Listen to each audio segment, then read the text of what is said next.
Well, hello and welcome to episode 591 of the Plane Talking UK podcast. I'm Carlos, and in this week's show, we talk to our guest, David Collyer, about all things airport lounge. In the commercial news this week, it's BA Airbus issues, and did a Dreamliner sneak into Russia? And are BA the best, even without toilet paper? In our Retro Airline Out of the Week, we head back to the 1970s with some rather funky music, and maybe, just maybe, we might have some military news. Nev looks up there in disgust. So joining me this week across the fields over in the glorious Buckinghamshire countryside is, of course, Neville Bounds. Yes, here we are again for some more. Episode 591. It's gone very quickly this year, hasn't it, so far? Been a very busy day today. Lots of 600th show stuff, admin going on, and more about that a bit later on. And it's busy at the moment as we prepare to get everything ready in time. So, it's all good. Thank you very much. Yeah, it's all getting busy on the lead up to our 600th show, which, as Nev said, is coming around the corner rather fast. It'll soon be here, Nev. May is creeping up. Well, yeah, exactly. Very quickly. Well, yeah. And joining us as well across in the Master Studios, it is, of course, Mr. Matt Smith. Hello, how are you? I'm good. Excellent. Good to see you. Good to see you, Mr. Smith. Indeed, thank you very much. Feelings mutual, lovely to be here. I say what, and all of the above. Can I just say, Matt, we're experiencing warmer climes in the UK right now, and it obviously it's that time of year when things start heating up in the studio there with your 700 PCs. At the moment, I'm grateful because it's lovely. When we finish doing the show, what happens is I open the door and woof, out it goes into the house. It's marvellous. It's freezing cold, yeah. Yeah, absolutely. Indeed. Good. Could I just trouble everybody to check their various feeds and things, because I'm hearing a bit of an echo come back. That's all. Oh, someone's got their YouTube feed open somewhere. No, I think it's from Zoom, actually, because it's from Zoom. It's in real time. Anyway. Oh, okay. And also joining us back again this week, our resident captain of all things Airbus and Sim as well. It is, of course, Captain Andy. Hello, back again. Sorry I missed last week. I was just too tired after all my trips all over the place, and that trip to India was fantastic for 3 hours of cricket. Well worth 13 hours of flying in each direction. Madman. It was really good fun. Really good fun. And what a crazy place India is, in a good way. It's fast-paced. Everything is bonkers. I loved it. Oh, excellent. Glad to hear. Who was the chosen airline of choice, Andy? Well, I wanted to go out of Newcastle to make life easier for me, so it was Emirates, and then I flew back into Gatwick. I got into Gatwick 6:40 a.m. on the Monday morning, and then went to the Sim Centre to work. Oh, wow! Is that 777 out and back, Andy? Yes, 777 with all of the various not so good variations of business class that they have on the 777. Oh, did one fly business class? I did on a couple of the sectors, yes. Oh, nice. Only a couple. Well, you can't take it with you, can you? You've got to spend the money. Quite. I thought you were going to say you wore the PTUK gear and just blagged your way into to business class. I think that would have got me onto row 60 at the back. Yeah, absolutely. It works sometimes, trust me. Anyway, joining us as well is our resident writer of all things show notes. It is, of course, down in lovely sunny Devon. It is Nick Codling. Hi, Carlos. Hello again, everyone. Nice to be back. And back working for a living this week, which has been a bit of a shock to the system. So apologies if I spent most of the show yawning. Oh, there we go. Congratulations, though, Nick, on the new job. Thank you. Yeah. Yes. I had to go back to work to pay for my retirement. Boring. Just the retirement? Well, and a certain event coming up later in the year. Certain event, exactly. Right, let's have a look and see who's joined us in the chat room this evening. Starting off at the top of the list, Mazus is in there, early start. He was in there very early today, actually. Richard Adams is in there. Hello to you, Mr. Adams. Mazus and Richard Adams, listen to us moving down. John Falk, hello, John. Apparently, yeah, diary reminder just pinged, so evening all, he says. Looks like the usual early crew are on board. Dirk S., good evening to you as well, Dirk. Good to see you in there. Darren Smith over in Oslo. Evening plane people, he says. Thanks, Darren. The lovely Masha is also in there. Good to see you in there. Good evening, she says. Tanya over in New York. Hello, Tanya. Good to see you in the chat room. Great to see you in there. And we've got Scoffreyjet1 says, hi all. Hello to you as well. Good to see you in the chat room. Thanks for everyone for joining us tonight on the show. Just don't forget, if you're listening to us as an audio podcast, make sure you check us out on YouTube. Just look for Plain Talking UK and click the bell and subscribe icon to be notified when we are live and recording new shows, just like we are now. So we have got a very special guest joining us this evening for a chat all about a certain place where some of us love to go when we are visiting airports. And it gives me great pleasure to welcome onto the show tonight's guest, David Collyer. David is the global SVP for Aspire Executive Lounges by Swissport. With lounges across the globe, Aspire now sits at number 2 globally with the vision of translating the hotel guest experience into a lounge guest experience. So welcome onto the show, David. Thank you very much, and thank you for having me. Looking forward to a chat.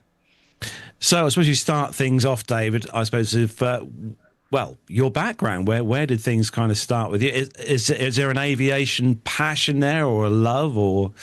Well, funny you should say that. Yeah, my father was a pilot, RAF. So I was born in Cyprus, Akatiri, on the base there. And funny enough, my brother-in-law and his dear wife, my sister-in-law, are making their way back there shortly. So we've gone full circle. But yeah, so there's always been a bit of a passion there in the background. But my early life was spent working for WPP in the sort of luxury travel division for brands like Virgin, British Airways, Intercontinental Hotels, and a few other big hotel brands for sort of first 10 years of my life. And then one of those lovely companies, Intercontinental Hotel Group, offered me a job.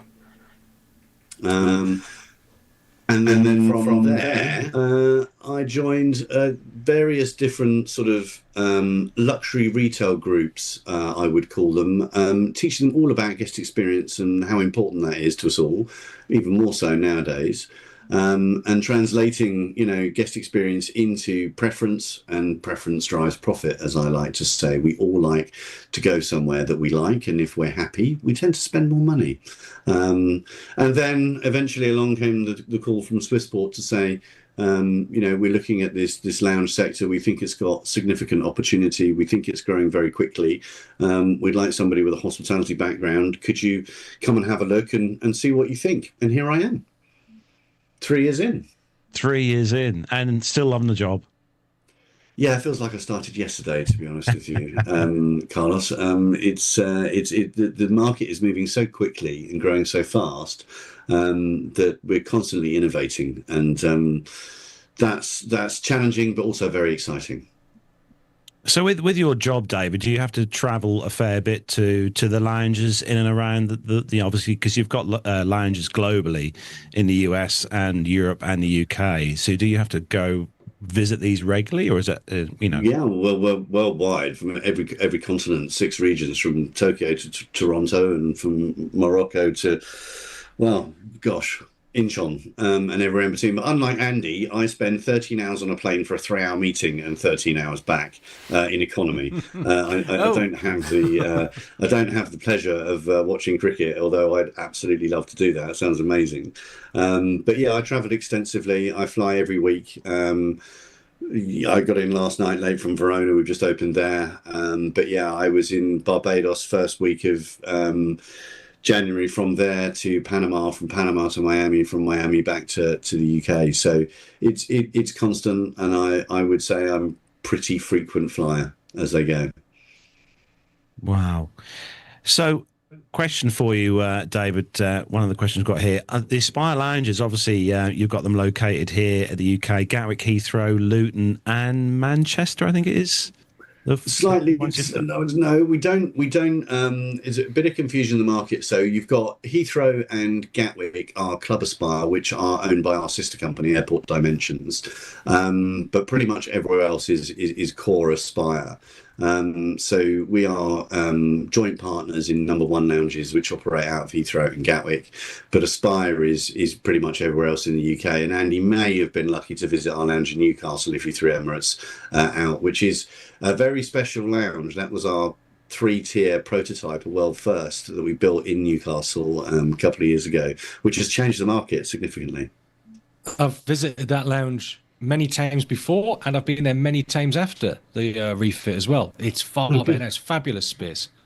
Yeah, thank you. Yeah, no, it's it has a special place in my heart, because when I first when I got the call and I started looking in this sector,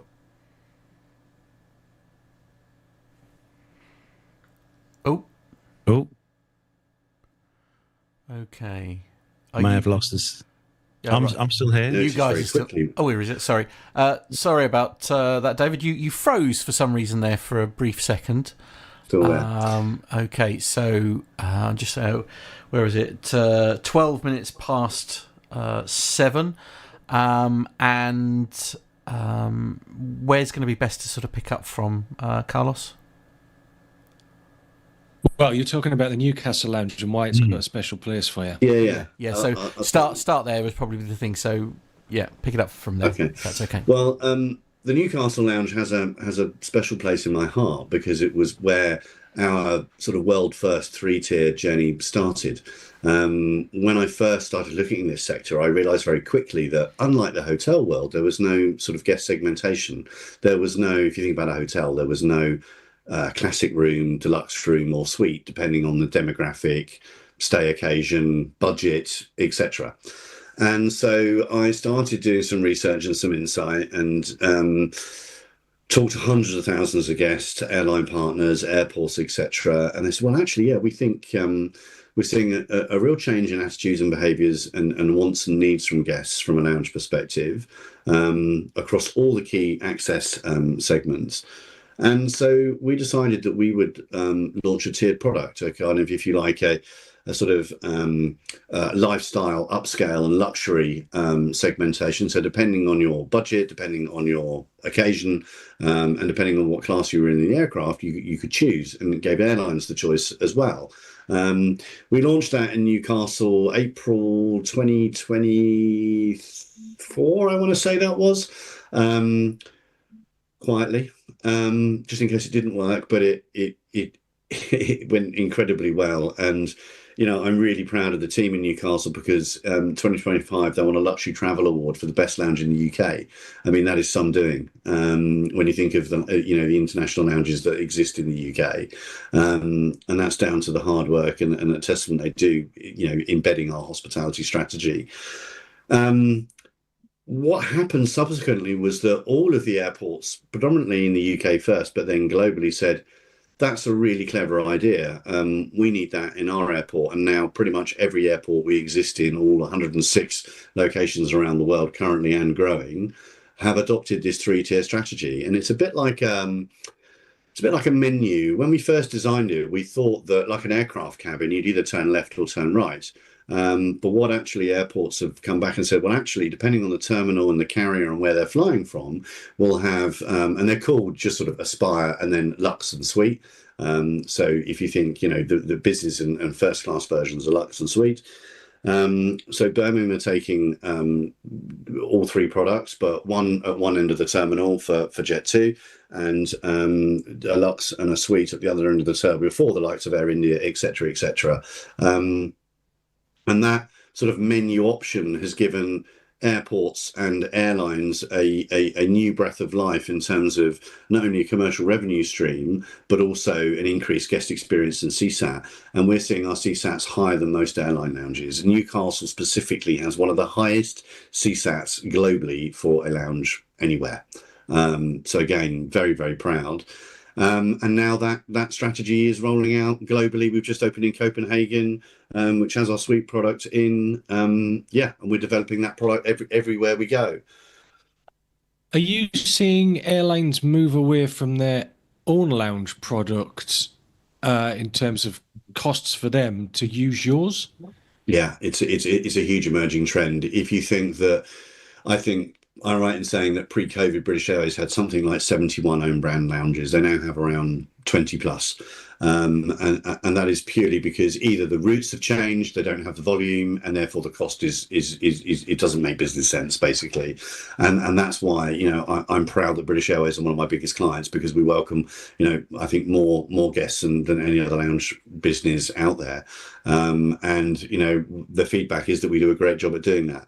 That then led us into designing, operating and running the One World Alliance lounges, and that again is another emerging model we're seeing more and more, and that the Alliance is clubbing together to do a lounge, because it makes perfect sense. If you've got mixed schedules, long haul, short haul, different times, etc., as long as it works in terms of occupancy versus overcrowding, it's a very sensible business model. And more we're seeing, the sort of battle in the skies, as I call it, for business and first class passengers, which is absolutely driving the growth in aviation from our perspective, and all the data that I read. I mean, if you look at IATA data, where it's growing is premium, and so where they haven't got lounges, it doesn't make sense for them to put an airline lounge. We're there to look after their guests, but equally our product has to be way up there in order to satisfy the needs, wants and attitudes of a first class or business class traveller, such as yourself, Andy. Now, David, one of our hosts here, up until not very long ago, was quite a big user of airport lounges. Now, Neville Bounds is, it's safe to say that if you sort of got a stick of rock called Neville Bounds and chopped the rock in half, it would be BA through and through. But Nev spent a lot of time in lounges. Now, Nev, obviously the lounges you've been through and stuff. Have you been to an Aspire lounge yourself, Nev? Yeah, I have actually. Yeah. I mean, just to let you know about my background, David, I retired from work last year, so I've gone from flying twice a week to twice a year. So that's quite a shock. Nice, to the lucky you. Indeed, yes. I have to say I'm only missing it a little bit. But one of the challenges, obviously, that BA had with their lounges is massive levels of overcrowding, especially at Heathrow. And now, having changed all the tier points and all the rest of it and the way that you can earn points, that will be interesting to see how that plays out over the next 6 to 12 months, I would say. And that probably means that gives you guys more opportunity for your spaces, I would have thought. Yes and no, because the problem exists for both of us, because we accept BA frequent flyers. So I think the change in status is, it's had loads of press, right? Good and bad. Will it help us? It will help us in the sense that that segmented product, I think, will come into play in terms of, I suspect what will happen, and we're seeing people like Priority Pass start to do this as well. The segmented market is coming, and I think whereby a Priority Pass is just given to all banks, I think you'll start to see a segmentation where Coots will get access to first class and NatWest will get access to business class, and I think that's the right thing to do in terms of driving experience and differentiation for those banks and for those brands. Will it help us? I hope it does.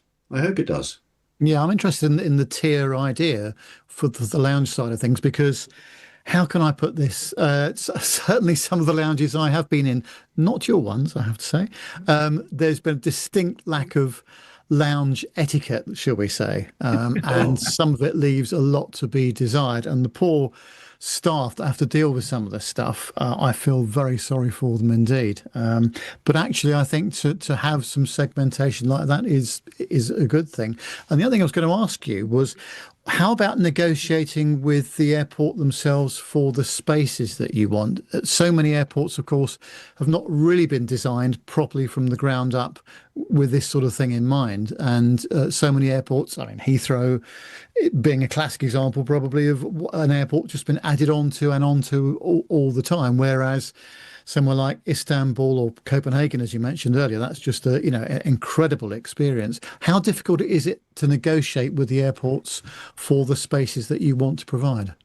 Two questions. Can I answer the first one first? While I remember it, you're absolutely right. There are some awful lounges in the world, and I've visited some as well, and still exists, and it still amazes me in the sort of experience-led world that we live in. No matter what you do in life, no matter where you go, whether you're sat at the cricket or whether you're sat in an aircraft or you're sat in a restaurant, that some of these lounges exist and airports think that's okay. And it really isn't in this day and age. And that's why this sort of hospitality strategy that I've embedded into the business, when I joined, the first thing I did was phone the CEO of the Institute for Hospitality. He said, airport lounges, where have you been? You are a hospitality business. You're no different than a restaurant or a hotel, etc.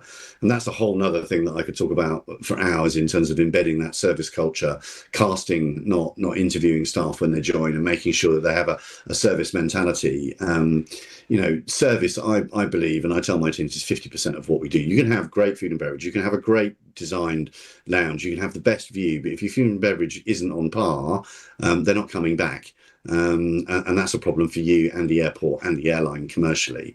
So look, there is a lot that needs to be done, and actually Europe has some of the worst, Central Europe, and that leads me into gaining the space in terms of the real estate. It's a competition, it's a tender process. We've been very fortunate that under my leadership, we've grown 80% over the last 2 years, 30% year on year last year, and that's because we do a good job. We put the guest at the centre of everything we do. We make sure that our food and beverage is good, that our pricing is fair, and that the staff get the care, attention, and training that they need for a career in hospitality. And that was always part of the problem, I think, in this industry. It's not fun getting up at 3 a.m. in the morning and going to work in an airport. It simply isn't. Let's be honest. But hospitality is one of the oldest and greatest, I think, sectors out there where you can leave school, come into an Aspire lounge at 16, work your way up and leave as a hotel general manager, qualified, world host. We offer, a sort of staggered training program so that people can leave. And I'm, as you can tell, quite passionate about that. I think it makes a big difference. Going back to your point in terms of gaining the real estate, more and more of it is coming to market, and if you walk through the terminal now, you'll see that retail's gone. Right, gone is Dixon's, Claire's, etc. Even WH Smith struggling these days. It's all food and beverage because people are looking for an airport experience, and that is also commercially very attractive for the airports. It's a known fact that there is no budget in your head when you enter an airport. It's sort of like a free for all. You might go in for a sandwich and come out with a designer handbag. Who knows? It's just one of those crazy things in life that people leave their brain at the front door. It's true whether, back in my WPP days, I rebranded British Midland, BMI. Do you remember that? Yeah, and I was part of the team that led that. And people just couldn't read signage. You'd say, where are the toilet? Well, there's a sign right in front of you and it's right there. And their brains just go mad when they enter into an airport. It's a known phenomenon, blind spot. But more and more retail space is becoming available. And that's driven by the consumer demand for a really good pre-flight experience. The terminals are getting very busy. Aviation is growing phenomenally. I was looking at some figures only this morning. Global international travel predicted to double, reaching 3.5 billion by 2050, unlocking an additional $4.2 trillion in spend compared to 2025. Where are they all going to go? Where are they going to sit? And a lot of the insight we gain, and we speak to hundreds of thousands of guests every year, is I do not want to sit on that plastic seat in the terminal. if I don't have to. I don't care what it costs, what credit card I need to do it, which airline ticket I need. I really don't want to sit in there for various reasons. What they want, and what our data tells us, is they want, number one, calm and a well-designed lounge. Secondly, they want a comfortable chair. And I've got an exciting announcement about that. And three, they want really good food and beverage. And, you know, it has to be good. It's got to be restaurant quality. Our guests tell us they expect a 4 or 5 star hotel or restaurant experience in our lounges. So that is where the market is heading. That is what helps us stay a little bit ahead of our competition in terms of gaining that space. But it is, you know, we do need more of it. You know, the lounge market is growing at about 14% CAGR. Last year, we grew 30%. So we're outpacing the market, but we still don't have enough space. We still need more.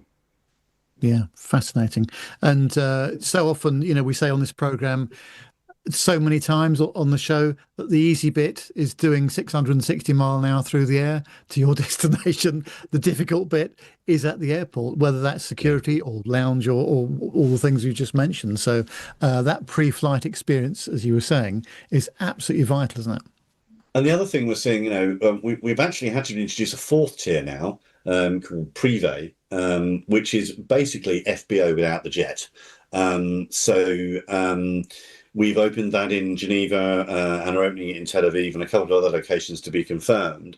But the sort of ultra demand for something that costs in the region of sort of €300 to be, you know, meet and greet outside the terminal, a bit like the Windsor Suite at Heathrow, but for the everyday individual who can just access that and not have to see anybody, private customs on the plane, your choice before or after everybody else. Like I say, FBO without the jet, you put you in the Vito. Unfortunately, you head towards the jet, but then realise you haven't quite made it in life and get on the normal aircraft.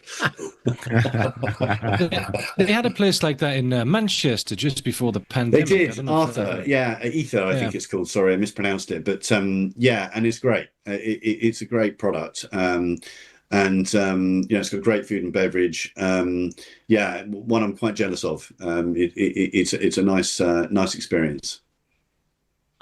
So what would you say that? Sorry, Carlos. What would you say the top 3 challenges are that you've got going forward now?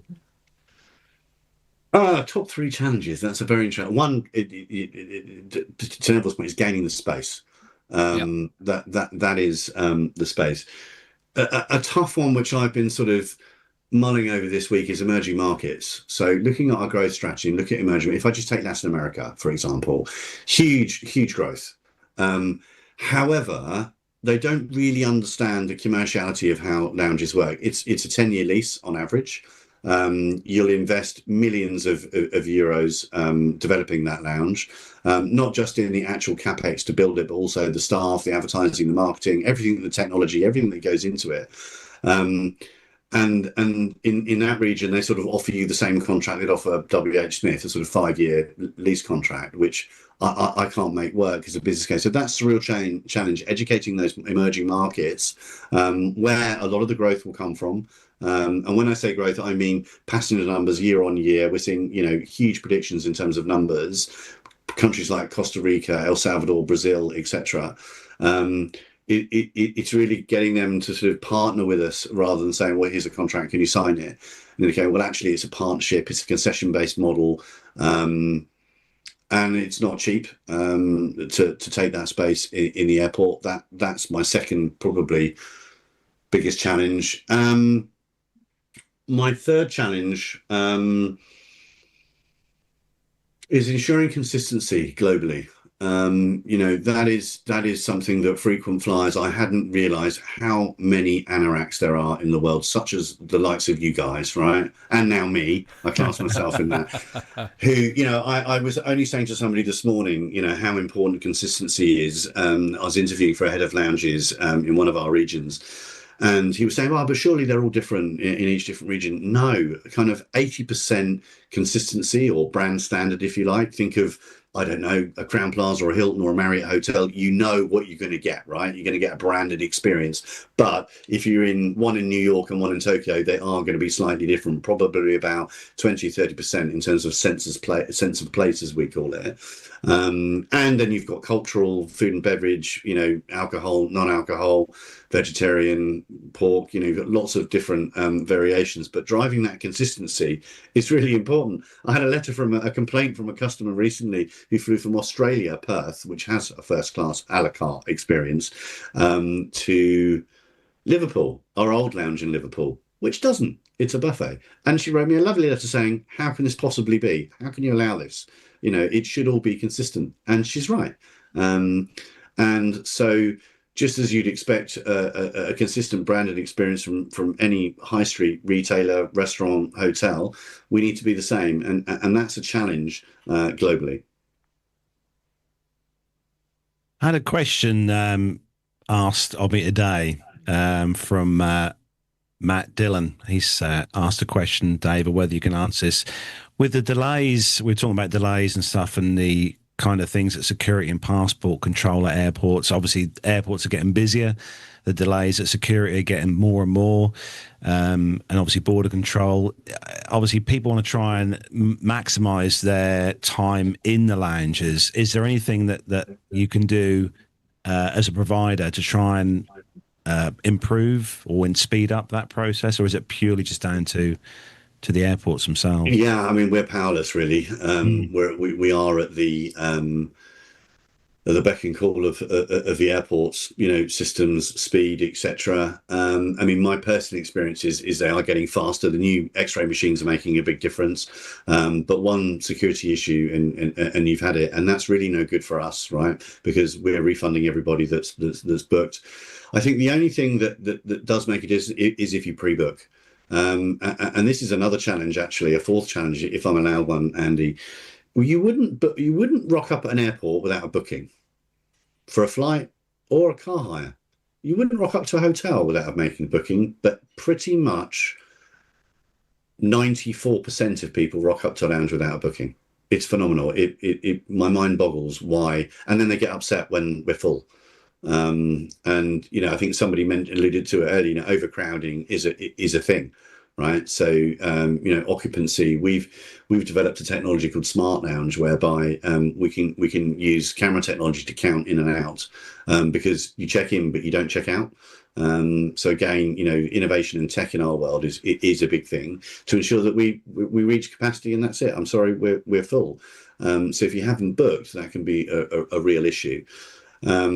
The other thing that airlines, are overcrowding and cleanliness. Those are there, and food and beverage quality. Those are three big things that keep me awake at night. And this camera technology is fantastic because it can tell when a table's dirty and no one sat it, so we can clear the tables faster. And that again helps with occupancy, with seat turn from a commercial perspective, and make sure that we can welcome as many guests as we possibly can. Also, with the lounges, obviously you've got lounges at some of most of the larger airports here in the UK. But have you not got the lounge at Stansted?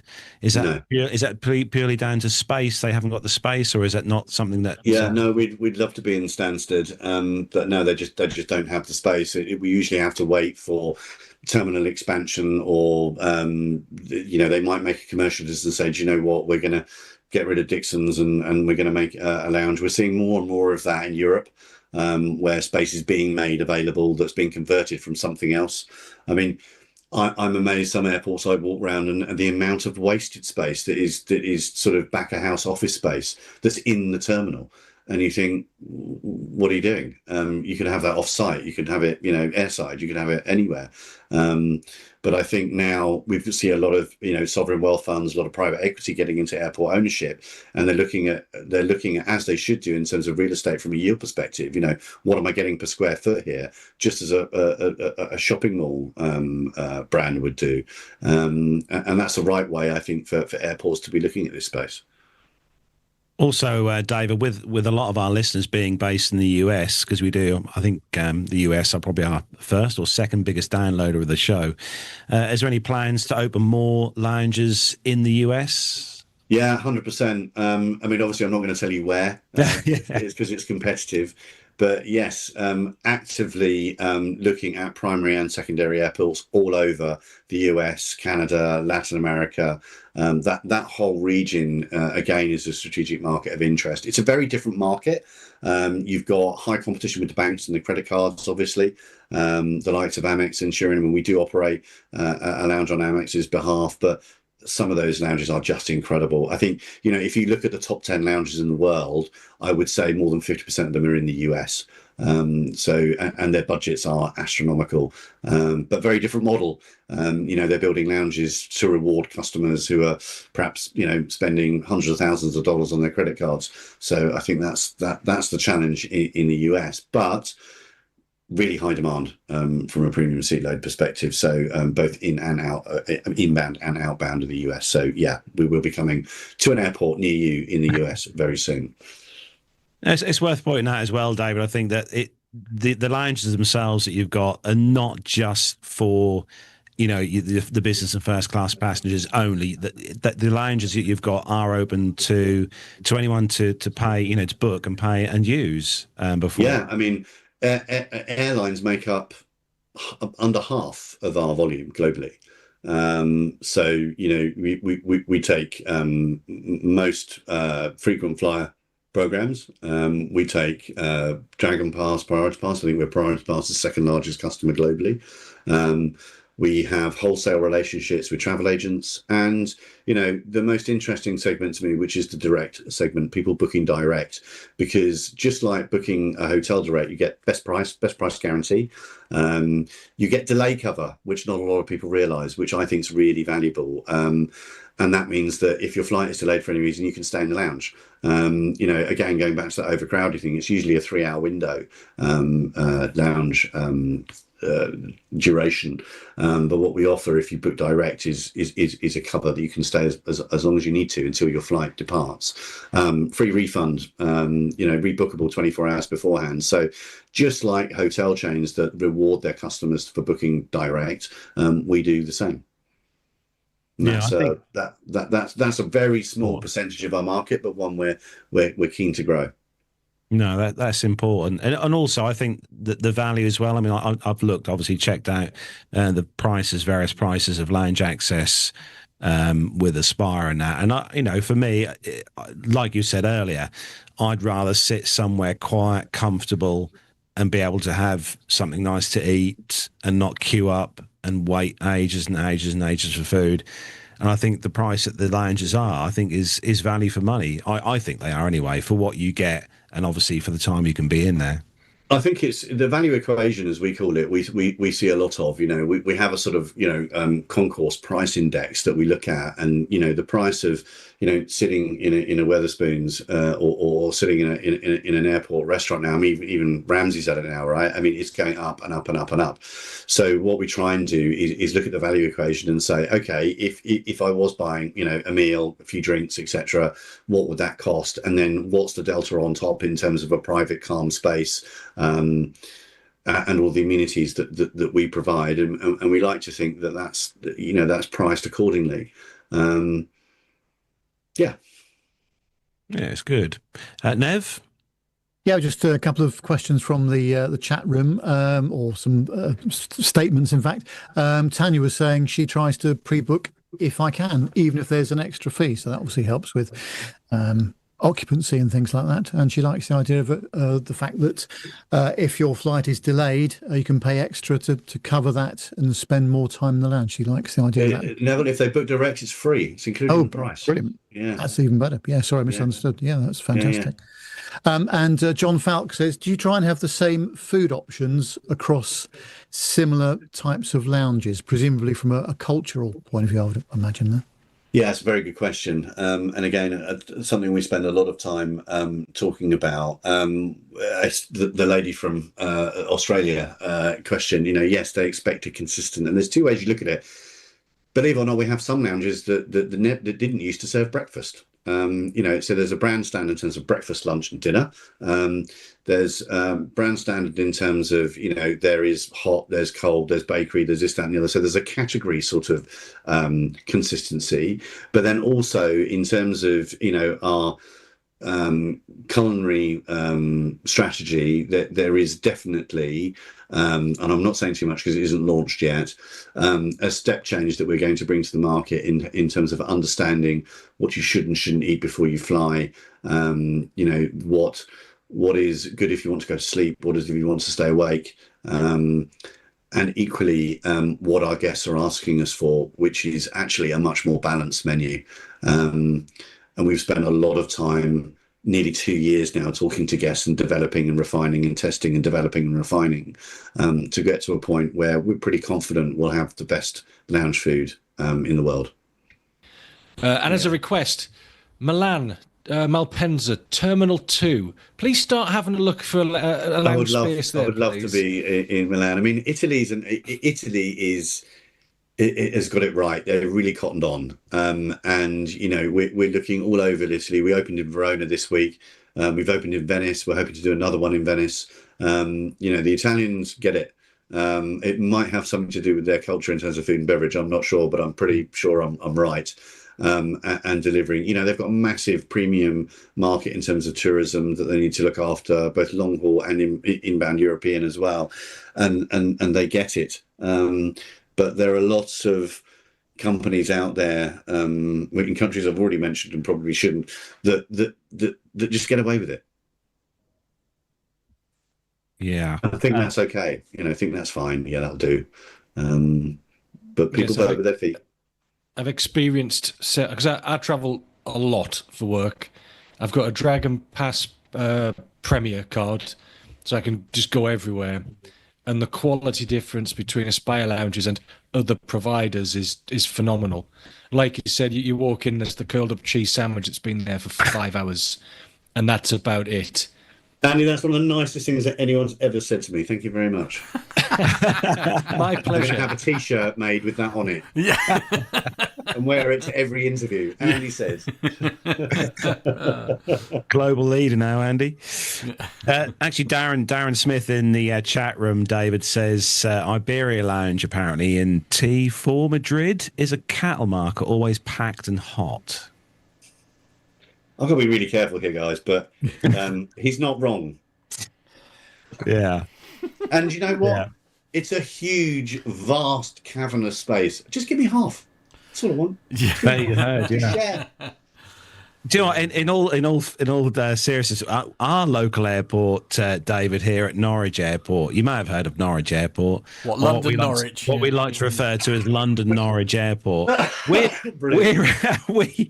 That Norwich are expanding. I mean, we have a certain low cost carrier that flies out of there to 3 destinations now, but. If you get a chance, David, you should try the lounge at Norwich. I think you'll get. Is there a lounge at Norwich? Wow. Okay. No, it's a calf. Is it right? Okay. I get the joke. I fear, for the purposes of what David would like to do, I fear that little old Norwich might not quite have the throughput required to be, blessed. Yeah, I need sort of like million passengers, like minimum, really. Yeah. I'm not sure you fly that much, Carlos, but ain't that the truth? Yeah. I will admit, if I'm traveling through, if we're going long haul, I'll always try and go in the lounge or try and do a lounge before I go.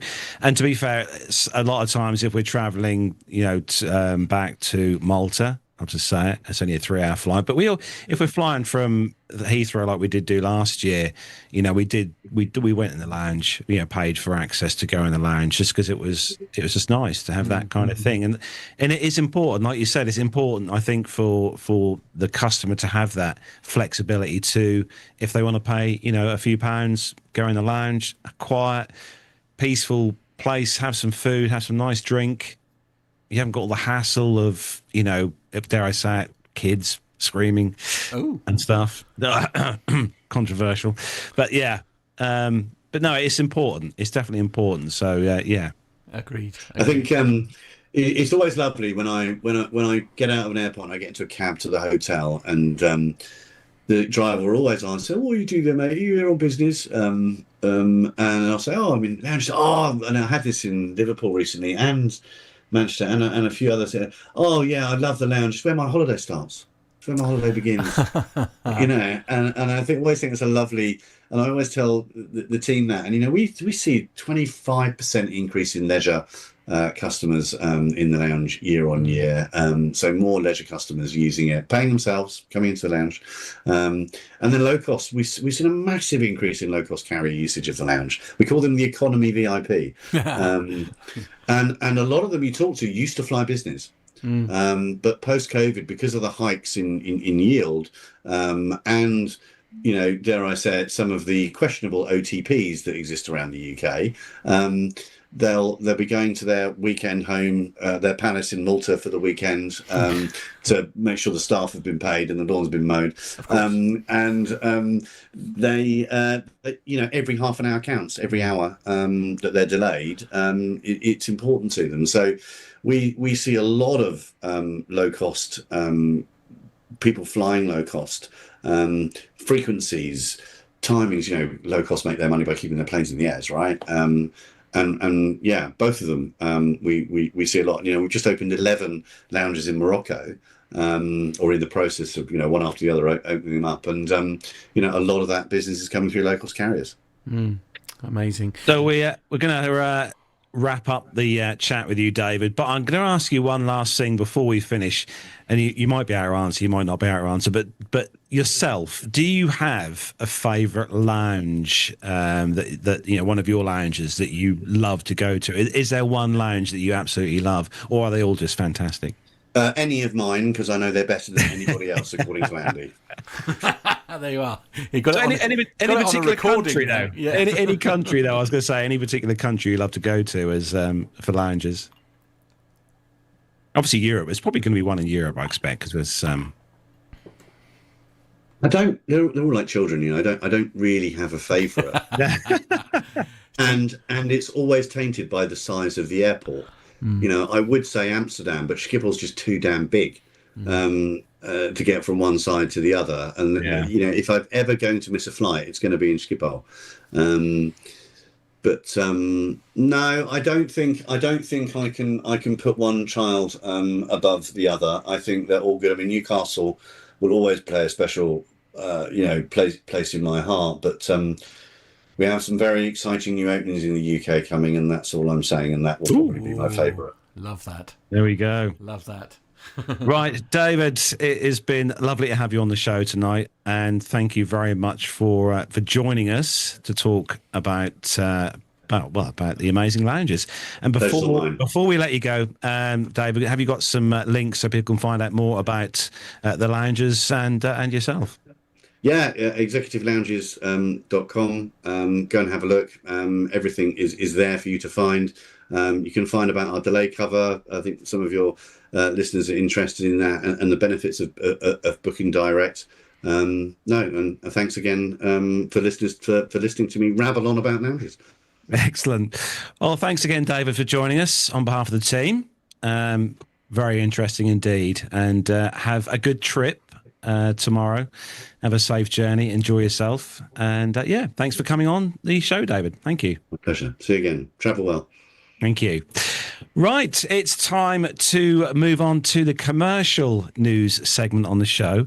We've got a few stories to talk about this week. So if all the team are locked and ready. The captain has turned on the seatbelt light. Please take your seats and fasten your seatbelts.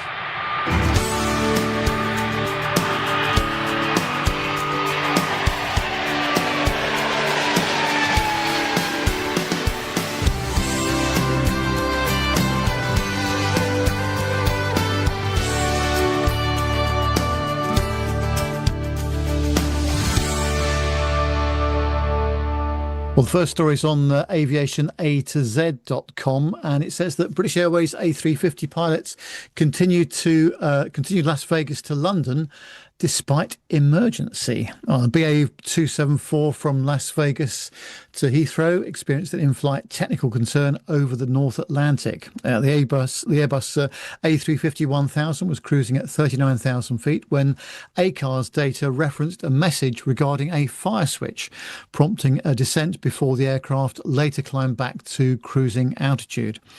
This aircraft was operated by an A350-1000, was en route from Las Vegas to Heathrow, and the cockpit message was transmitted via ACARS, and the message included the text, "Is there anything Echo Golf Golf X should be aware of regarding your fire switch?" Well, Echo Golf Golf X refers to Shanwick Oceanic Control, which manages a large portion of the North Atlantic airspace. The reference to a fire switch typically relates to engine fire protection systems, and on modern aircraft, the engine fire switch is used to isolate and shut down systems in the event of an engine fire or severe malfunction.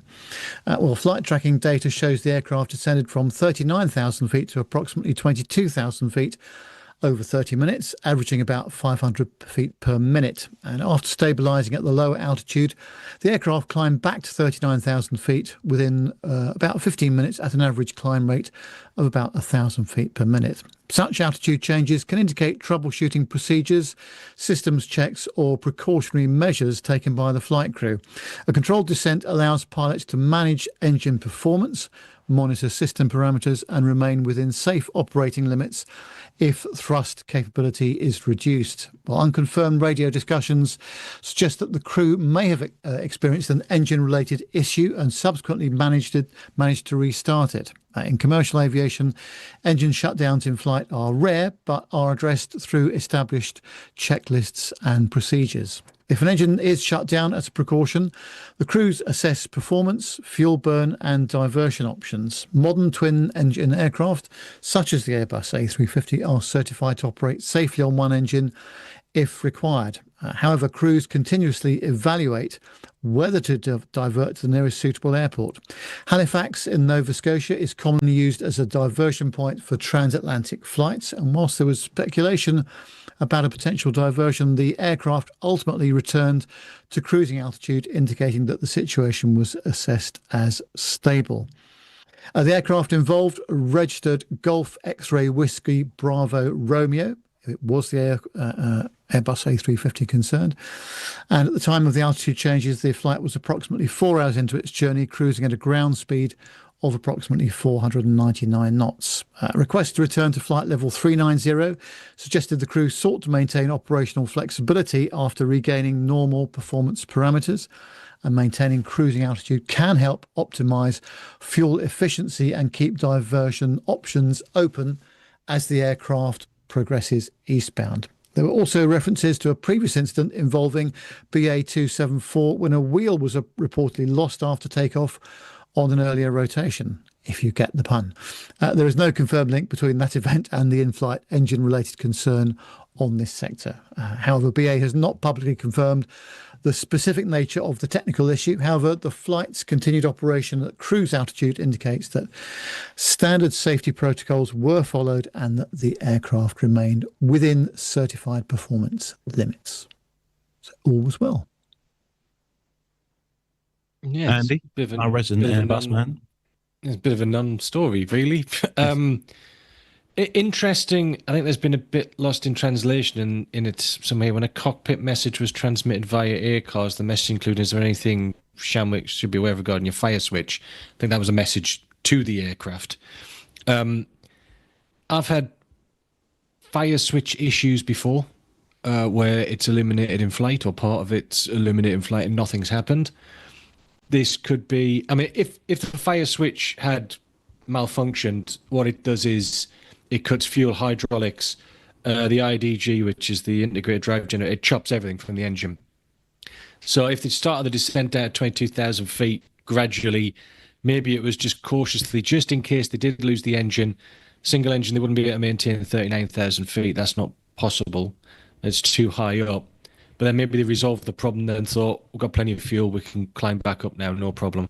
To me, saying the engine was shut down and then they restarted it, don't know. I'm not massively up on the A350, but that seems a bit of a push. I certainly wouldn't have climbed back to 39,000 feet if I'd shut down, and if an engine had uncommandedly shut down and then I restarted it, I'd probably stay a little bit lower just in case. But 22,000 feet as well, you can use the APU at that sort of altitude to restart an engine, so it could be, but who knows? Lacking quite a lot of details here. But they got back to Heathrow perfectly fine, which again is home for BA as well. That's the big maintenance base, so it could be looked at there as necessary. Next story is on flyingmag.com. The UK's Vertical unveils second US air taxi network in Florida. Nice part of the world there. The UK is a leading developer of electric vertical takeoff and landing, or eVTOL aircraft, which earlier this year unveiled a planned New York City air taxi network. This week revealed it's targeted a second US network on the west coast of South Florida. Vertical Aerospace on Wednesday last week said it is working with partners to bring its electric and hybrid electric aircraft to Miami, Palm Beach, Fort Lauderdale, and other residential businesses and event hubs in the area. The company will host a free public display this week at the Base Museum in Collins Park, Florida, giving prospective flyers a first-hand look at its flagship Valo air taxi. As electric aviation moves closer to commercialization, they said, we are working with our customers and operating partners to deliver a real-world connections that are faster, cleaner, and designed around the passenger, said Stuart Simpson, CEO of Vertical, in a statement. Vertical in January displayed Valo at the Classic Car Club in Manhattan in New York City, where visitors were allowed to sit inside the aircraft's four-seat cabin. At the event, Michael Kavenkas, Vertical Chief's Commercial and Technology Officer, told Flying that Valo's cabin is large enough to one day accommodate 6 seats, giving the company an edge over US competitors. Joby Aviation, Archer Aviation, and Boeing's Whisk Aero are building air taxis for 4 passengers and Beta Technologies for up to 5. Plenty of people have sat in Joby or Archer's aircraft, said Cervenka, and when they come and actually sit in this, they just see it's a completely different proposition. So what is Valo? Valo, which stands for Vertical, unveiled in December, is designed to fly a 100-mile all-electric trips while cruising at around 150 miles per hour at 2,000 feet AGL. At launch, its pilot will fly up to 4 passengers or 12,000 pounds of cargo with a hold large enough for 6 checked and 6 carry-on bags. Panoramic cabin windows and a cockpit divider are designed to improve passenger comfort and safety. Valo's underfloor battery system comprises of 8 liquid-cooled packs, each powering a carbon fibre composite vertical propeller. 4 of these tilt forward to support cruise flight, and the electric propulsion system is designed to produce about 50 decibels of noise during cruise, which Cervenka estimates is 30 times quieter than a helicopter. Flight controls comprise of a simple joystick, 3 flight computers, and Honeywell's Anthem flight deck and digital fly-by-wire system. The pilot is not really flying the aircraft, he said. The pilot's essential telling the aircraft, this is where I want to go, so I want to go up, just pull the stick backwards. If you want to hover, just let go of everything. Vertical estimates it has around 1,500 pre-orders for the Valo, including from American Airlines, Japan Airlines, Heli Air Monaco, and Bristow Group. It's operating partner in New York City and across the Atlantic in the UK, and it aims to launch commercial operations in 2028 after securing UK certification. The company is also developing a hybrid electric variant with a range of up to 1,000 miles, and future Valo configurations could include cargo defence, emergency medical services, and hybrid autonomous uses. And it does go on for quite some time. But are we getting there yet? Is this going to be a thing? The electric air taxis? Because it seems we've been talking about these for the last, 3-4 years on the show? Oh, longer than that. And probably longer than that. And none of them have seemed to be in daily commercial use. Not yet. Let's wait and No. see. I think that's all I ever say. Let's wait and see. Yeah, I think with the amount of batteries that are exploding in aircraft, it's probably not a great thing. Well, yeah, I hope they haven't got these batteries off Temu or somewhere like that. Oh, no. Who would do such a thing like that? Anyway, Andy, a little Boeing story for you. Yes, this is from ww1.ru, a website that I'm sure would flag on many people's computers as possible malware. Nick? Unknown Boeing 787-8 Dreamliner from the US crossed the Russian border. The flight monitoring service Flight Radar 24 recorded an unusual situation. A 787, which took off from the American Andrews Air Force Base in the suburbs of Washington, entered the airspace of Russia over the Murmansk region. The platform does not display the tail number and ownership of the aircraft. It is designated as unknown or belongs to the category military/government. According to the trajectory, the aircraft successfully crossed the airspace of Greenland, Norway, and Finland, after which, in the morning of February the 20th, 2026, it crossed the Russian border. Then the Boeing 787 headed south towards the Russian-Kazakh border. The 787 Dreamliner, as we know, is a long-range wide-body aircraft with a composite fuselage and a maximum range of over 14,000 kilometres. Andrews Air Force Base is traditionally used for special government or military flights of the United States, including the transportation of VIPs and special missions. The lack of identifiers on Flight Radar 24 is explained by the standard practice for certain flights, disabling or blocking the transmission of ADS-B data for security reasons. Such dark flights are tracked only partially through secondary radar, MLAT, or satellite systems, but public services do not show them completely. So there we go, a little dark flight from the US into across Russia there. It still amuses me now when you look at Flight Radar 24 and you see that massive, huge space of no aircraft flying, Andy, when you look at the tracks of the way the aircraft fly and completely, miss out that whole part. Well, for the Europeans. Yeah, well, I was going to say, for the Europeans, there's still plenty of flights in Russia. I think Emirates still fly up into Russia. Then you've got all the airlines that actually operate in Russia as well, which is quite a lot. Who then fly down it. Turkey still flying to Russia. Egypt still flies there as well. So there's still quite a few aircraft. The whole world hasn't shut them out. Not yet, anyway. Anyway, not getting controversial or political on this show. Nick, you've got the next one. And I have to say, I'm not a big fan of this new livery. No, you and me both, Carlos. I'm very much not a fan. So yeah, we have a possibly a military story that's masquerading as a commercial story here. We better not tell Nev. Hopefully he's not listening. So this one's from aerospace-global-news.com, and the headline is Trump's Air Force One presidential livery rollout begins with C-32A repaint.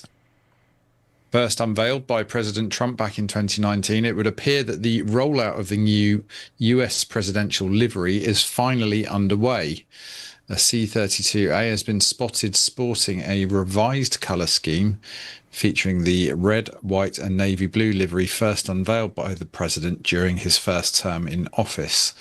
With the appearance of this first aircraft, more are expected to follow in the coming months, with various types due to receive the makeover. One of the US Air Force's C-32A VIP transport aircraft, a military version of the Boeing 757, has emerged from the paint shop in Texas wearing the new presidential paint job. The colour scheme is the same as that featured in the images of the upcoming Air Force One VC-25Bs that are currently being modified for presidential use. The red, white and navy blue scheme, featuring a US Stars and Stripes flag on the tail, first appeared on an aircraft back in November 2025, when a Department of Homeland Security Boeing 737 BBJ was rolled out wearing the scheme. The C-32A fleet uses the radio call sign Air Force 2 when carrying the Vice President, but the 8 aircraft are also used to carry senior US diplomatic staff and the First Lady when she travels on official duties. According to photos posted on X, the C-32A, tail number 99-0003, featuring the new scheme, was captured as it carried out a test flight from Majors Airport in Greenville, Texas, where it had been undergoing maintenance. The airport is home to an L3 Harris Mission Integration Facility, and this contractor is no stranger to carrying out work on US government jets, having also been tasked with modifying the Qatari Boeing 747-8 that was gifted to the president in July last year. Didn't give me one. Members of the US Air Force C-32A fleet are regular visitors to the L3 Harris facility at the airport, where they receive routine and heavy maintenance checks along with other work required to keep them airworthy. The plant also carries out conversions, upgrades, and other work related to special mission aircraft within the US government fleet. According to data from Flight Radar 24, the aircraft has been at Majors Airport since the 8th of December, when it was spotted arriving wearing its previous blue and white livery, as worn by the current US presidential fleet. As reported by TWZ, the aircraft was then spotted in early February in a bare metal finish, having been stripped of its previous livery.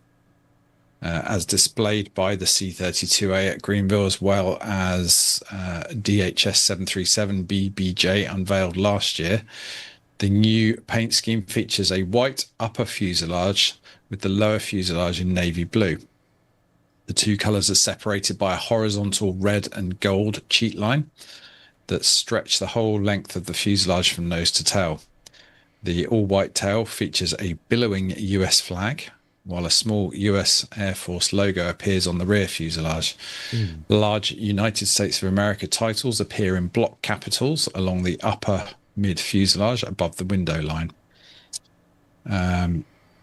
Up until now, the US Air Force's fleet of 8 C-32As, along with several C-40s, and of course the two current Air Force One aircraft, have all featured the iconic robin's egg blue livery, first designed in the Kennedy era and said to have been inspired by Jackie Kennedy herself, working alongside the famous designer Raymond Loewy, who's a bit of a personal hero of mine, so hence why I'm a bit of a fan of the traditional livery. But so the article goes on for quite some time, so I think at this point it was really just to probably express my slight disappointment, I suppose, that the new livery has gone ahead, and I guess we might see it rolled out across the rest of the fleet. I have to say I'm going to be I'm probably going to get into trouble for saying this, but it looks so childlike.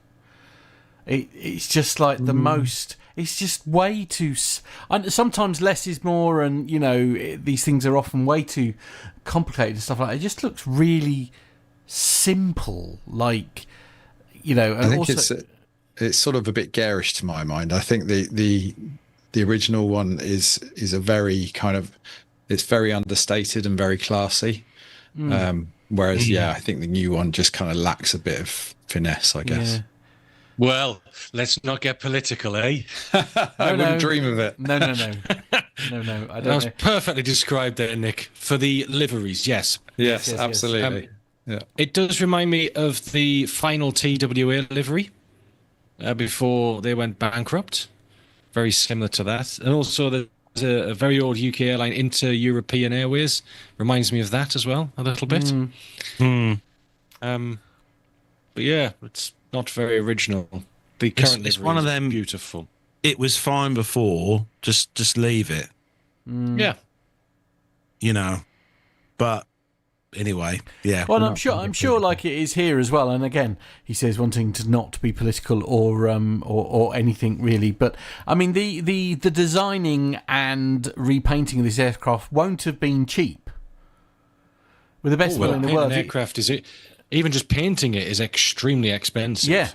Yeah, indeed. Never mind the design costs. I mean, all right. I mean, okay, the BBC is perhaps not a brilliant example here, but they change to change the BBC logo, which they did sort of like twice in like a 5-year period was like a terrifying amount of money, and I'm sure it's the same there, isn't it?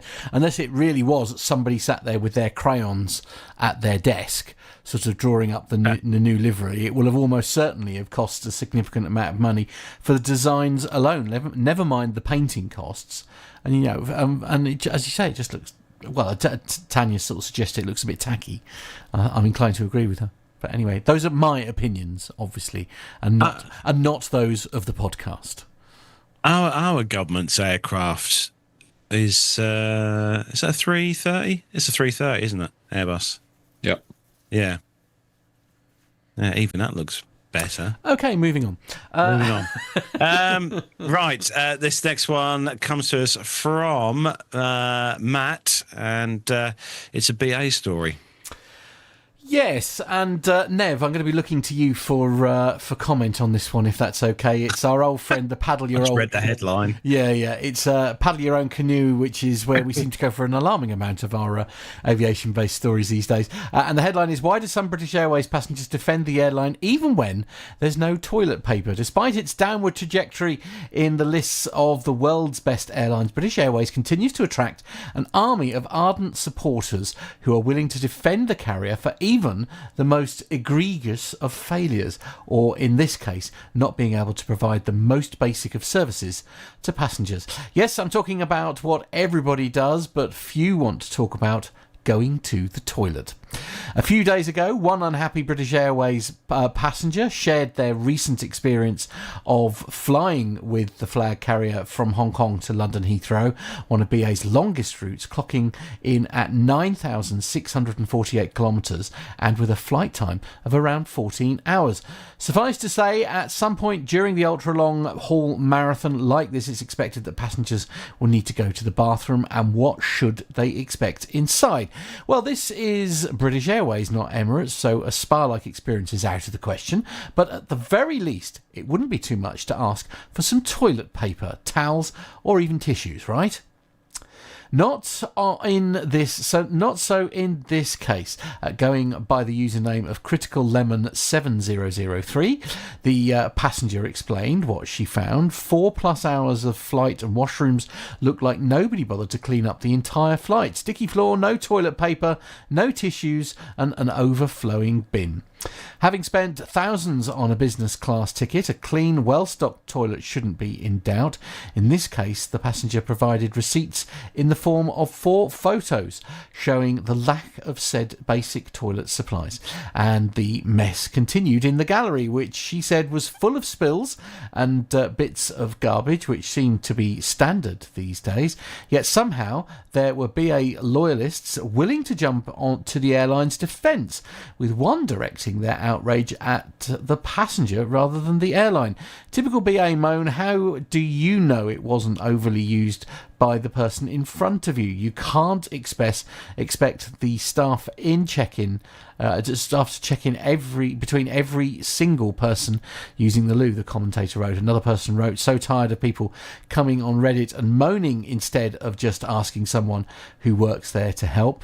There were, however, lots of other people who agreed that the passenger was well within their rights to be unhappy, and with good reason. As a flight attendant, I can tell you that allowing a lavatory to get into a state like this is unacceptable. The story goes on, but I mean, is this?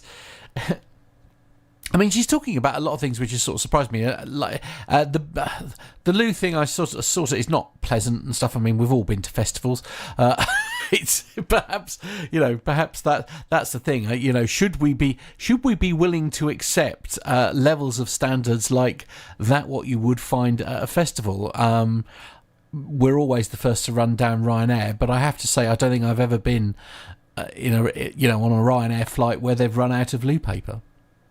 Yeah, it's a very difficult one, isn't it? And of course, you don't really know what the true story is here. It might have been the ground catering crew that had a problem with this, or it might be the particular operating crew that day that weren't as vigilant as they could have been. Lots and lots of things, but they are right in that there is a large number of people, and that did used to include myself, that would defend BA at almost any level, regardless of what had gone on. Now, obviously, I'm not flying very much at all these days, so I don't really know what it's like. But yeah, it was interesting that the loyalty that BA had, and I'm putting that in the past tense really, is not as good as it was because of all their tier point adjustments and what have you. But also, people would defend them, even paying more money for their BA flight when it wasn't as good as Emirates, KLM, or whatever it might have been. So it's a very difficult one to work out. I mean, they do have their challenges from time to time. I've got to say, though, if you get on a BA flight with a really good crew, then it's one of the best experiences you'll ever have, in my opinion. But it's they've got to try and have some consistency across not just the short haul networks, but the longer haul networks as well. And these can be very challenging. There's operational issues at either end of the journey sometimes as well. So yeah, a difficult one to pin down what really went on here. I mean, one of my takes on this, Nev, to be honest with you, is just it's also the bit that's the loose thing. I can sort of kind of understand. It's one of those things, as you say. It might just be that her timing was awful, and fresh supplies were there in sort of 15 minutes time or whatever. Because they're not checking them every 15 minutes, are they? At the end of the day, the bit that does surprise me is where she was saying the state of the gallery. That bit does surprise me because I mean. I know two cabin crew very well, and both of them would, you're serving food from that area, and if you've ever worked in any form of like hospitality or service, you wipe down, then you prepare, wipe down, then prepare, wipe down, then prepare.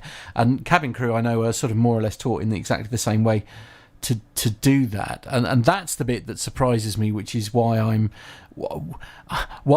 don't know whether it's. I think that's what makes me a little bit surprised and less inclined to believe this particular poster, if you see what I mean, because all cabin crew, I think, are very much the unsung heroes of aircraft and stuff. So I do feel we're missing a very. If it really was as bad as she's saying it was, I do feel that we're missing a very important part of the puzzle. Yeah, and absolutely. From a safety point of view as well, the toilets are meant to be checked a minimum of every half an hour. Especially that picture there where the bin lid is stuck open with paper out. That's a fire hazard. That lid should be closed all of the time. So there is that aspect as well. But again, don't know the full story here. I think we're missing a very, as you say, it's like you say, safety is such a crucial part of the cabin crew's role, and as you say, like the fire hazards that have been there. Not even something that enters into my head, Andy. And you sort of think for that reason alone, there must be more to this story, because I can't see an entire crew, like failing at that level. Anyway, we'll flush that one away. Next one comes to us from aerotime.aero. I know, here all week. US lawmakers introduce sweeping aviation safety bill. A comprehensive aviation safety bill introduced in the US would implement National Transportation Safety Board recommendations following the January 2025 mid-air collision of a regional airliner and an Army helicopter near Washington Reagan National Airport. The measure, titled the Aerospace Location and Enhanced Risk Transparency Act, or ALERT, Act, would require changes to collision avoidance technology, helicopter routing, air traffic control training, and FAA oversight practices. Lawmakers say the bill addresses every safety recommendation issued by the NTSB after its year-long investigation into the crash, which involved an American Airlines CRJ-700 and a US Army Black Hawk helicopter, which killed 67 people. The ALERT Act arrives in as the House also prepares to consider the Senate-passed Rotorcraft Operations Transparency and Oversight Reform Act, better known as the ROTA Act. That narrower bill focuses primarily on expanding the use of ADS-B and related traffic awareness technology in congested airspace. The House proposal goes much further. Under the Alert Act, the FAA would require broader adoption of ACAS XA on certain turbine-powered airplanes and develop standards for ACAS XR. Tailored aircraft, rotorcraft operating in busy Class B airspace. The bill also calls for collision mitigation systems that can process ADS-B in data and provide integral oral and directional alerts to pilots. The bill also directs the FAA to revise controller recurrent training in areas such as threat and error management and visual separation. It also calls for reviews of supervisory time on position practices and upgrades to controller conflict alert systems, and it would also require a reassessment of helicopter routes and vertical separation standards around DCA. The ROTA Act passed the Senate unanimously back in late 2025, and it will require expanded use of ADS-B, including in certain military and public aircraft operating in congested airspace. House leaders now must decide whether to act on the Senate bill as written, advance the broader Alert Act, or combine elements of both into a final package. For aircraft operators, especially those flying in and out of congested US airspace, the outcome could reshape equipment requirements and procedures in the years ahead. For the FAA, the bill represents a clear message from lawmakers to implement the Safety Board's recommendations in full and do it quickly. So there we go. It's all about safety in the air. And TCAS. Well, not TCAS, ACAS. ACAS, sorry. Yeah, it's the successor to TCAS, which uses... So TCAS, the transponders in both aircraft currently interrogate each other and talk to each other, but this adds the extra layer of using the ADS-B data as well to make it even more accurate.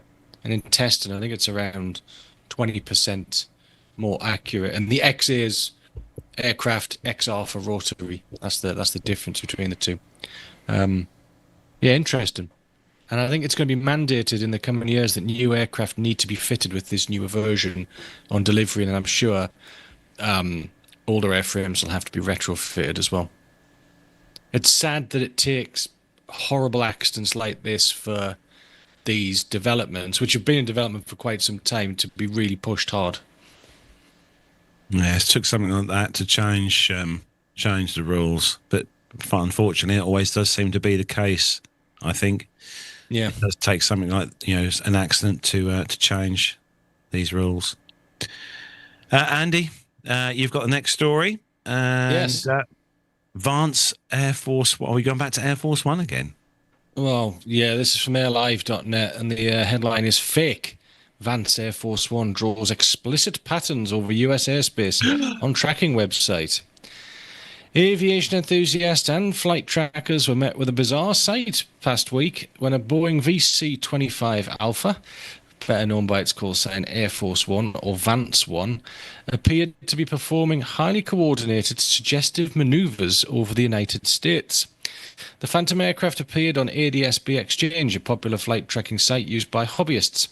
By injecting false data into the network, the perpetrator was able to draw recognizable patterns on the live map by manipulating the reported coordinates and altitudes of the non-existent aircraft. While this incident was a harmless, albeit crude prank, it underscored a serious technical reality. The systems we use to track the world's most important aircraft can be fooled. Shock. To understand how this happened, we have to look at the two primary ways hackers and researchers manipulate location data: GPS spoofing and RF ADS-B spoofing. So ADS-B spoofing, this is the network injection. In this specific case, the hack likely didn't happen in the sky, but on the ground. Automatic Dependent Surveillance Broadcast, ADS-B, is the system aircraft use to broadcast their position to ground stations. So with network injection, most tracking sites rely on a network of crowdsourced feeders, people with cheap SDR receivers, such as myself, I have one. If a feeder injects falsified data directly into their software, the central network perceives it as a real signal. Protocol vulnerability. ADSB signals are unencrypted and unauthenticated. There is no digital signature to prove a signal actually came from a 747 rather than a laptop in a basement. Secondly, GPS spoofing, so the actual physical attack. While the Vance 1 prank was a likely data injection, GPS spoofing is a more aggressive physical layer attack. This involves broadcasting a fake satellite signal that is stronger than the real one. The takeover. A spoofing device mimics the timing and frequencies of GPS satellites, and the aircraft's receiver locks onto the fake signal, believing it in a different location.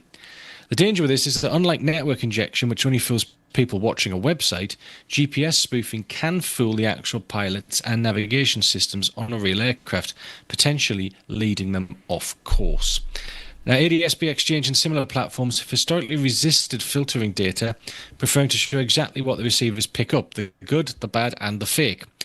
With Wingbit's secure high-precision devices, attempts to feed false information into the network become far more difficult.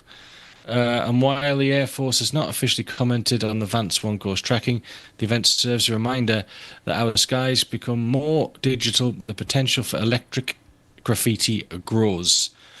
Well, there we go. So somebody has done a great job here of injecting fake data. So they're faking that now. I mean, if it isn't bad enough, all the other rubbish that you see now being messed around with by AI, now they're doing it to flight tracking apps as well. I mean, all of the data that, like as it says, all of the data that comes out of an aircraft is unencrypted. If you use an SDR receiver, you can pick up ACARS messages as well, and you can read every ACARS message that an aircraft sent or is sent to it. All of the data it automatically sends to the ground to the airline's own systems where it's sending monitoring information. There's vast amounts of stuff you can download from a simple little £3 receiver you can buy on eBay. Ow. But the good thing is there's no way into the aircraft with that data. You cannot transmit onto the aircraft, onto the network on board. Right. The only way that can be potentially fooled with its location, like it says, the GPS spoofing. But even that, most modern aircraft have a not a compensator. What's the word I'm looking for? That looks at it and decides that's not right. We'll just tell the pilots that's not right, and it's your problem to deal with now. Blimey. I thought those sorts of things would be secure as, but, there we go. Right. It's time to move on to the next part of the show. Nev, we've got a retro airline ad of the week, haven't we? We have. And this week we go back to 1978 and to an airline that not only utilised the Boeing 727, but moved their tail for you.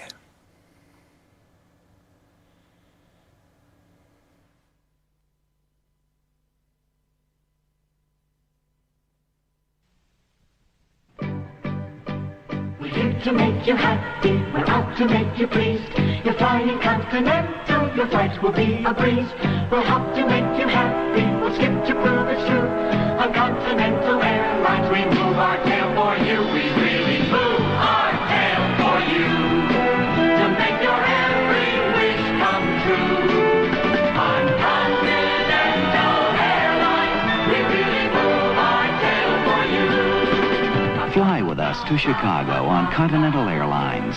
We'll do a little more for you a lot faster to make this the nicest flight you've ever flown. Like we say at Continental Airlines, we really move our tail for you. We really move our tail for you to make your every wish come true. On Continental Airlines, we really move our tail for you. I'll tell you what, the meal choices. Phenomenal. And also a phenomenal orchestral production again as well, Always. which seemed to be the thing of the 60s, 70s, and some of the 80s, didn't it? So yeah, brilliant. God, I mean, you've been flying for a number of years, Nev. Right? Can you remember back to when meals were anything like that? No, not in my flying experience. No. Oh dear. But You know, the closest thing that I've ever had to something that like that we've just seen on that screen was when me and you flew back from Dubai with BA. oh yes, that's true. 747. Yes, yes, we had a business class. And we had the fillet steak and all the trimmings and stuff. That's the closest I think I've ever been to anything like that. Yeah. But honestly, it was a different time back then for sure. Right, Nev, we've got some important updates on the 600th show, haven't we? Yeah, it's all going very well. Date for the 600th show, as you may know, Friday the 22nd of May. Not very far off, is it now? And, of course, the venue is the Imperial War Museum at Duxford at the Airside Suite. There are still a few spaces left. So if you would like to join us, there is a fee of £60 payable to us on the PTUK Patreon or PayPal account system. Details of those are on the Support Us tab on the front page of our website. And we'll need that money by the 1st of April at the latest, please.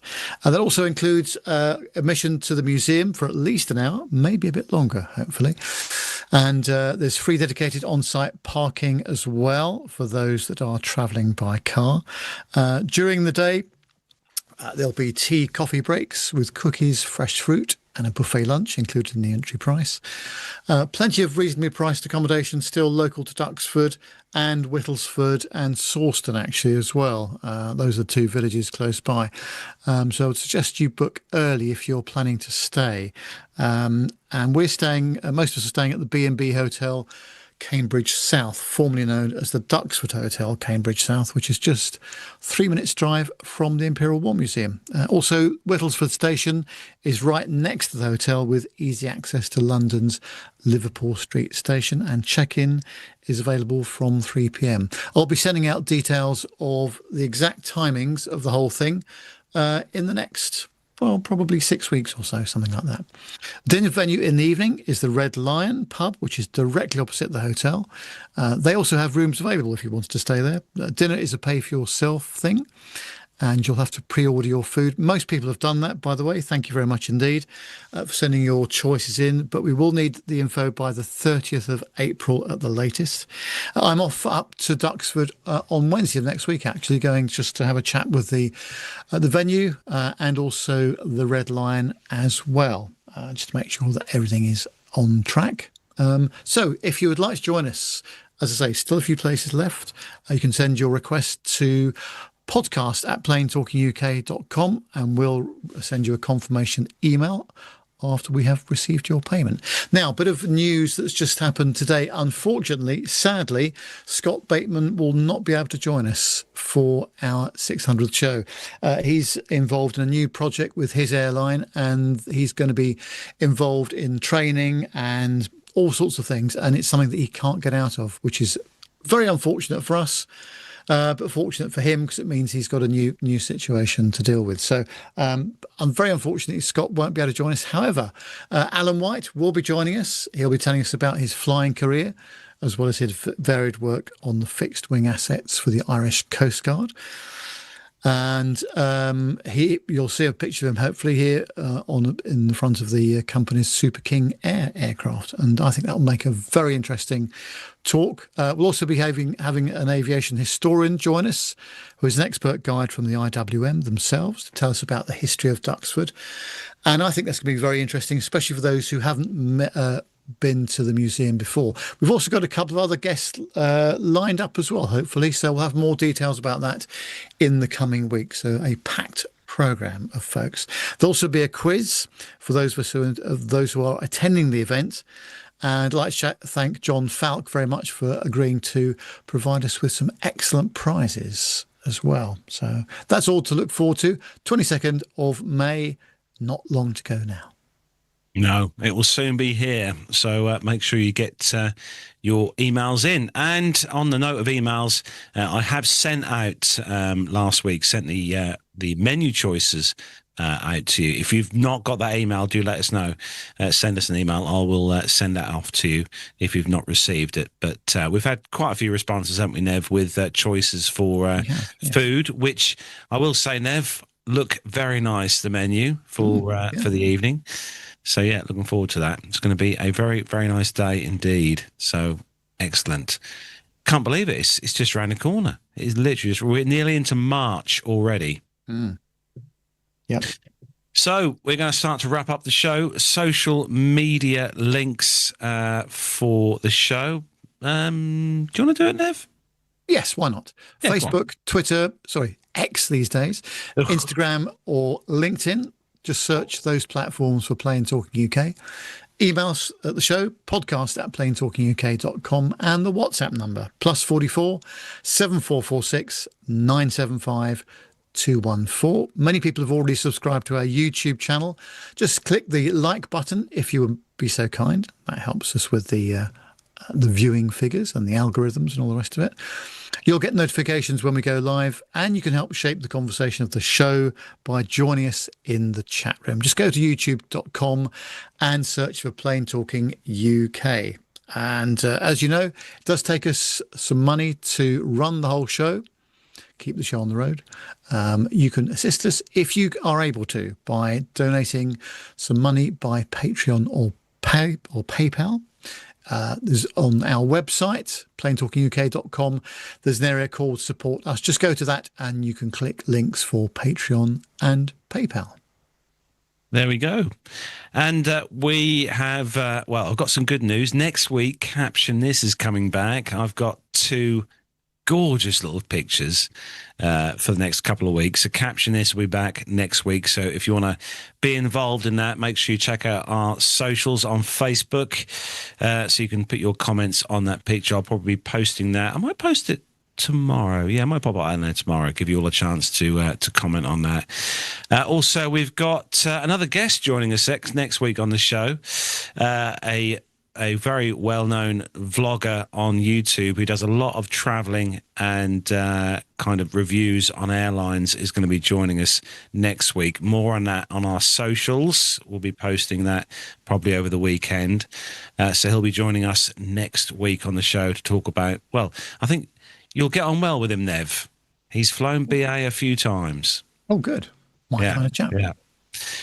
So round robin then, what's everyone up to next week? Nick, we'll start with you. Any exciting things? I take it you're still getting ready for that big event at the end of the year, as always. Yep, still getting ready for that. Got an exciting weekend in store. So my son and I are off up to Heathrow on Saturday. We're going to stay at the Premier Inn at Terminal 4, which is a great spot for a bit of spotting up there. And then Sunday, we're off to go and do a flight sim. So we've got 3 hours in an A320 on Sunday. So very much looking forward to that. Wow. Yeah, so awesome. I've been promising my son for a while, so we finally got around to it. So we're looking forward to having a bit of time and messing around a little bit, I expect. Oh, brilliant. Yeah. Excellent. What a good way to spend the weekend. Yeah, I can't wait. How about you, Andy? Anything exciting planned for the weekend? For the weekend, my garage is a current fire hazard with the amount of cardboard in it, so I need to get that to the tip. How exciting is that? No. But then next week, I won't be on the show because I will actually be plying my trade in the sky for once next Wednesday. I'm going flying, yes. I don't know where yet, but I'm going flying. That sounds like fun. Make sure you flood us with loads of pictures as always, Andy. I'd like to see where you're going. How about you, Nev? Nothing too major, but I'm spending a lot of time at the swimming pool these days, that's for sure. But a keep fit tomorrow, just down the road. And then next Wednesday, before the show, going up to Duxford just to have a chat with the organisers of our event and spot lunch at the Red Lion possibly as well, just to try that out, see what it's like. Well, somebody's got to try it. Absolutely. Yeah. Yeah. I mean, with all those lengths of the pool that you're doing now, it's carbon neutral, isn't it? Well, quite. That's the way I look at it. Yeah, totally. Yeah, I'm sure that's how that works. Yeah, That's how I think it works, anyway. amen. Yeah. How about you, Matt? Apart from getting Nick added to the PGK Master Drive. Yeah, no, very, very quiet weekend for me. I've got a little cheeky little overnight away over the weekend with a friend. But other than that, that's about it, really. Yeah, just that and usual radio related stuff. So. Oh, good. We'll be calling on your services again at the end of this year. You'll be pleased to know. Oh, what services are those? The boy sitting. Oh, brigade. Excellent! The end of this year. Oh, I thought we were going to have to wait till next year for that. No, we've decided we're going to have a long weekend away, or a long weekend away, just for a change. We're not obviously I'm off to Malta in June. Yes. With my bestie Mark, and then Gemma's having her girly holiday this year as well. Nice. So we decided I need to make sure my blood pressure is extra low before I come and look after the boys. Then, yeah. So we've decided we're going to have a one in October. So you'll be here. Lovely, for them. lovely, absolutely. Yeah. There is nothing quite like Dave and Nigel cuddles. It has to be said. I know. And I'm very honoured that I am accepted into the fold. So yeah. Yes. Well, this weekend, this Saturday night, it is our pub landlord's birthday. And those of you who might know will know that our local pub is within a very short walking distance, just up that road there. Mm-hmm. So yeah, it's his birthday Saturday, so we'll be heading up to the pub for a couple of lemonades, and I hope you have no plans on Sunday. No, it's fine. It's fine. Yeah, I'm going to go in the sim, Andy. Right. Oh, right. Yes. Yeah. That seems sensible and/or safe. Exactly. But that is it. That's where we are going to wrap up this week's show. Big thanks to our guest David for joining us at the top of the show, and thanks to all the team as always for joining us this week. Thank you to you. We'll miss you next week, Andy. So have a good Wednesday and enjoy your flying. Cheers. Thanks, and yes, I'll send you some pictures. Brilliant. Thanks for all the chat room, as always, for joining us tonight. Thank you very much indeed. And not forgetting as well, everyone who downloads the show as an audio podcast, thank you very much indeed for downloading the show each week. We'll be back next week for episode 592 with a guest joining us as well. So make sure you join us for that. So that's it. From me here in the home studio, from Nev in his studio, Andy in his studio, Matt in the master studio, and Nick in his studio down south. Have a great rest of the week. Have a great weekend, and we'll see you all next week. Say goodbye, Andy. Goodbye.